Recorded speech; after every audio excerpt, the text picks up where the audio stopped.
Obrigado. Professor Clóvis Nunes. O senhor falou que Allan Kardec era maçom, ou foi maçom. Pergunto, como pode um espírito tão evoluído fazer parte da maçonaria, onde sabemos que ali estão os espíritos mais rudimentares, materialistas, egoístas, ateus, etc.? A pergunta demonstra um desconhecimento total da maçonaria. Primeiro passo, primeiro desconhecimento absurdo. Ninguém entra na maçonaria se for ateu.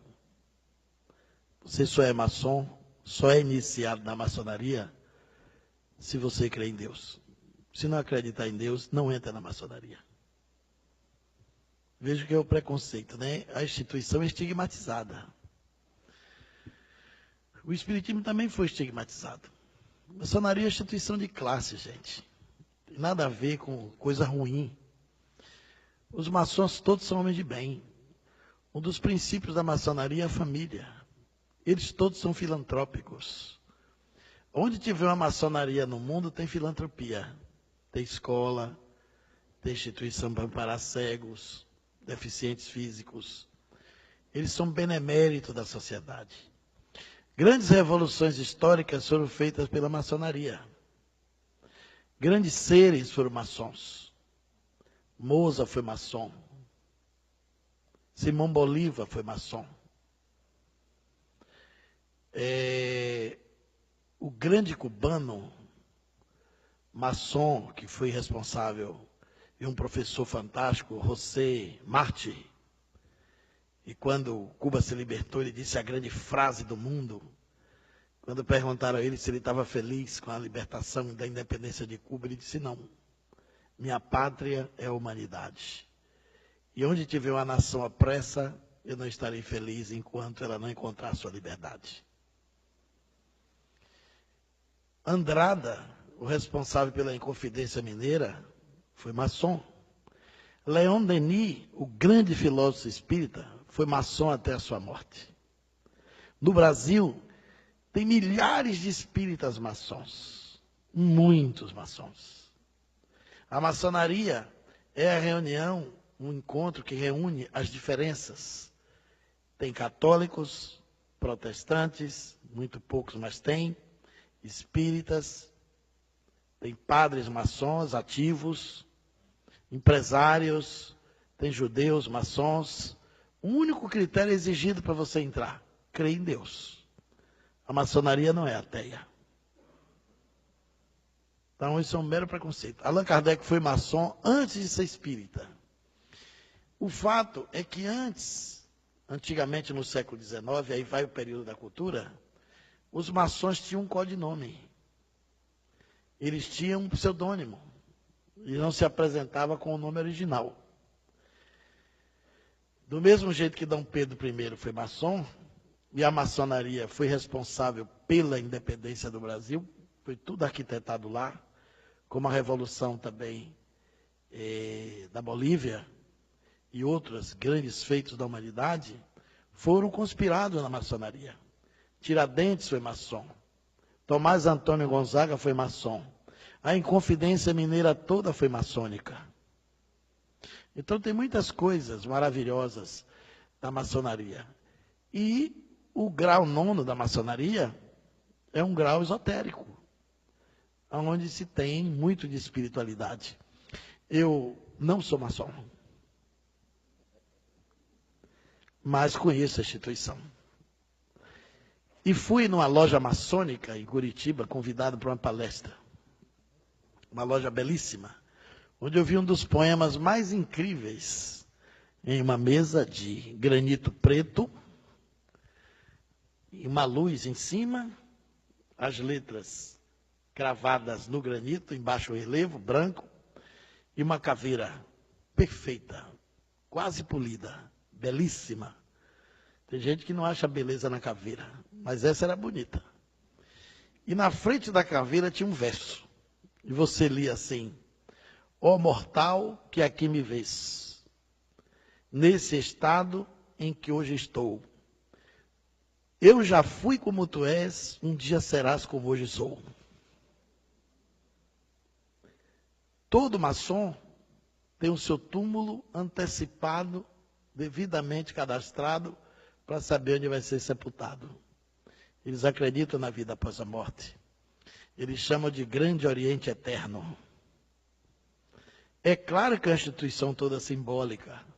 A maçonaria foi a guardiã do conhecimento humano na época que você não tinha como se libertar das opressões, não tinha direitos. Ela foi a instituição que guardou direitos, que garantiu a defesa das pátrias, os direitos civis, garantiu muita coisa útil. Então eu sei que a pessoa está no senso comum da maçonaria, que pensa que lá tem um bode preto, que eles fazem culto ao demônio. Também já pensaram isso no espiritismo. Ainda tem gente que pensa hoje em dia. Então, é importante conhecer isso. A pergunta, de qualquer forma, revela a necessidade de conhecer. Quando Allan Kardec se tornou espírita, ele ficou sendo um maçom adormecido. Porque não existe ex-maçom. Você, quando não passa a frequentar, você é chamado de maçom adormecido. Eu estudei, durante 6 anos, fenômenos paranormais dentro da ordem maçônica. Tem muitos fenômenos lá. Que é uma instituição milenária e guarda muita coisa interessante. E é uma instituição benemérita, que merece todo o nosso respeito, nosso aplauso e consideração. Claro que tem os maus maçons, mas também tem os maus cristãos, tem os maus espíritas, tem os maus padres, né? Tem os maus profissionais, tem os maus médicos, tem os maus advogados. Isso não macula a instituição. É um crime da estrutura humana.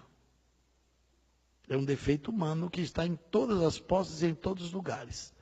Então, Allan Kardec foi maçom, frequentou a loja de Leon Denis e os princípios que estão lá na Gênesis, aquelas frases portentosas de Deus, o grande arquiteto do universo, isso é maçônico. A ideia de trabalho, solidariedade e tolerância é maçônico. O princípio, o lábaro da Revolução Francesa, de igualdade, liberdade e fraternidade, é maçônico. Vem da maçonaria. Eles trouxeram e Allan Kardec incorporou. Na Revista Espírita, o espírito de Jacques Demolay se comunica, evocado na Sociedade de Estudos Espíritas de Paris, e sugere que o espiritismo faça uma aliança com a franco-maçonaria francesa e com a maçonaria europeia para expandir a doutrina na divulgação pelo mundo. E essas comunicações de Jacques Demolay, que é um mito da maçonaria, que foi um personagem templário, porque a maçonaria remonta ao tempo dos essênios, é uma instituição, portanto, milenária, trouxe essa abordagem que está na Revista Espírita. Quando eu fui ao Japão pela primeira vez, eu levei um fato paranormal maçônico que aconteceu na estação de Gez, em Paris.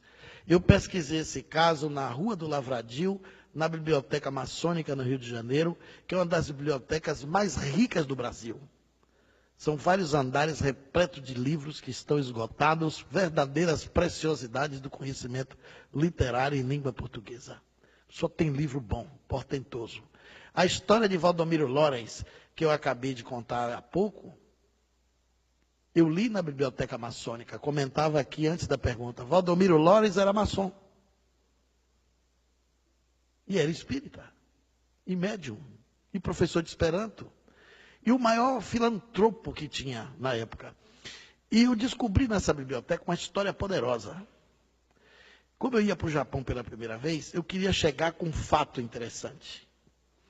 Entrei na Rua do Lavradio e subi na biblioteca para pesquisar uma outra coisa. Encontrei um fato espetacular. Quando Franklin Roosevelt quis jogar bomba em Hiroshima e Nagasaki, o presidente americano, que era pastor protestante e cristão, pediu o apoio da maçonaria. Porque a maçonaria até hoje tem muita força no mundo. Só no Brasil, o Grande Oriente, que são 2 potências, a Grande Oriente tem mais de 2.300 lojas. Você tem a Grande Loja e tem o Grande Oriente do Brasil, são 2 potências. Aí o Franklin Roosevelt pediu apoio da maçonaria para jogar bomba, porque ele não queria ficar sem lastro, sem suporte. A estação de Guess reuniu os veneráveis de toda a maçonaria francesa e da base da Europa. Se reuniram para decidir se apoiava ou não a jogada da bomba nas duas cidades de Hiroshima e Nagasaki, a bomba atômica. Mais de 30 oradores se inscreveram para falar. Na última hora, um orador francês. E geralmente era colocado pela ordem do grau maçônico para falar. Esse homem tinha um grau elevado, e 2 oradores pediram venha para falar depois, acabou que ele foi sendo o segundo orador. Ele falou durante 35 minutos. Todos os oradores suspenderam a palavra. A maçonaria foi contra a bomba. Ninguém precisou falar mais nada. O silêncio foi sepulcral. Feria todos os princípios maçônicos. Matar. Explodir bomba num povo inocente, matar civis. Os princípios maçônicos são todos princípios pacifistas, de fraternidade universal. Quando esse orador terminou, teve um jantar maçônico. Procuraram o homem. O homem desapareceu, sumiu. 2 secretários da loja, no outro dia, foram mexer nos arquivos e viu um livro. No livro tinha uma fotografia, uma pintura. E era o orador. E foram mostrar ao venerável da loja. Olha aqui, o orador de ontem. Ele disse, impossível. Será que foi ele mesmo? Ficaram na dúvida. E o rapaz disse, foi eu que fiz a inscrição dele. O orador se chamava Conde Saint-Germain. Estava morto há muitos anos. Ele se materializou dentro da maçonaria, fez um discurso de 35 minutos e estagnou o apoio da bomba atômica do Japão. Eu abri minha conferência com isso. Na plateia tinha 2 maçons. A maçonaria estava chegando no Japão naquela época. Esses 2 maçons me levaram ao encontro do Dr. Hiroshi Motoyama, diretor da Universidade de Ciências Humanas, que também era maçom, um grande cientista japonês. Então a gente tem que ter muito cuidado para não embarcar na onda do ouvir dizer. Porque durante muito tempo os espíritas também faziam parte com o demônio. Na época do regime militar, os militares obrigaram os centros espíritas a ter livro de presença, e até hoje tem centro antigo que tem o por vacina. Aquilo é porque os militares receberam a queixa que os espíritas eram comunistas. Foi a cruzada dos militares espíritas que impediu que a ditadura fechasse todos os centros espíritas do país. Muito centro espírita foi apedrejado no começo do século, inclusive lá na Bahia, nos anos 40, 50, porque dizia que a gente evocava Satanás. E até hoje tem gente que pensa que o espiritismo e macumba é a mesma coisa. Então, a maçonaria é uma instituição benemérita. E Allan Kardec, depois da doutrina espírita, não frequentou mais a maçonaria, não porque ela fosse uma instituição equivocada, mas por causa dos afazeres, das obrigações, ou porque no espiritismo ele se descumpriu do dever de seguir os símbolos. E a maçonaria tem rituais, tem símbolos, tem paramento. O espiritismo não tem símbolo, não tem paramento, não tem nenhum tipo de ritual, não tem hierarquia, não tem rituais. Começou a ficar incompatível com a doutrina mais elevada, mais alta que ele percebia com a filosofia e as suas pesquisas com o conhecimento espírita. Desculpe eu ter avançado na hora, mas eu roubei 30 segundos de Zé, 1 minuto do professor e os 15 segundos dele que ficou para trás.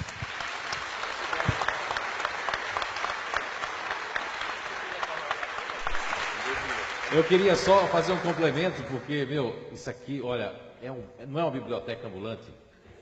Olha, gente, olha, meu Deus do céu, olha, até eu estava cansado, passou meu cansaço, porque eu estou aprendendo, né?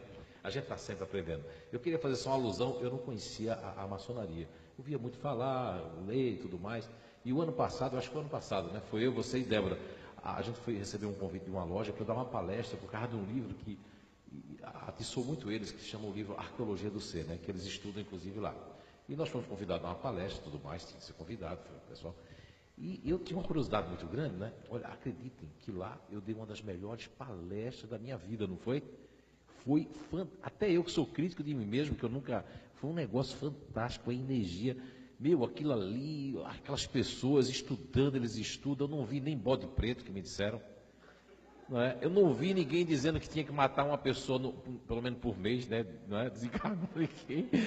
Não tem nada disso, é tudo que o professor Cláudio falou e eu me senti muito bem lá.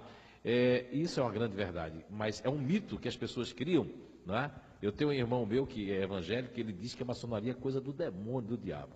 Nem sabe que a maçonaria faz tanto bem, né? Às vezes até os próprios evangélicos, né? Foi muito bom. Bem, eu também já fiz diversas, né, repetindo, palestras de maçonaria. Venho de uma família maçom, meu pai é maçom, fui dirigente de maçonaria no Grande Oriente, e também nunca vi na minha casa nada que fosse bode preto. Né?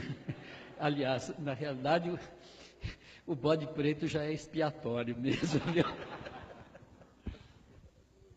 Eu não poderia ser ingrato com a maçonaria. Eu recebi já inúmeros convites na minha vida para ser maçom, mas devido à questão da seriedade que representa, eu convivi 35 anos com um maçom, grau 33, foi diretor de loja. Eles não chamam as esposas dos amigos, eles chamam de cunhadas. Quer dizer, eles são realmente beneméritos, fazem trabalhos maravilhosos, e foi uma das pessoas que eu tive a felicidade de conviver 35 anos, e foi uma das pessoas mais amáveis que eu conheci. Fiz várias conferências na loja dele, e fiquei impressionado que quando eu cheguei lá, a primeira coisa que eu vi foi o Aleph hebraico e o Taf, que é uma expressão que está lá em Isaías: eu sou o princípio e o fim, como está no Apocalipse, o Alfa e o Ômega.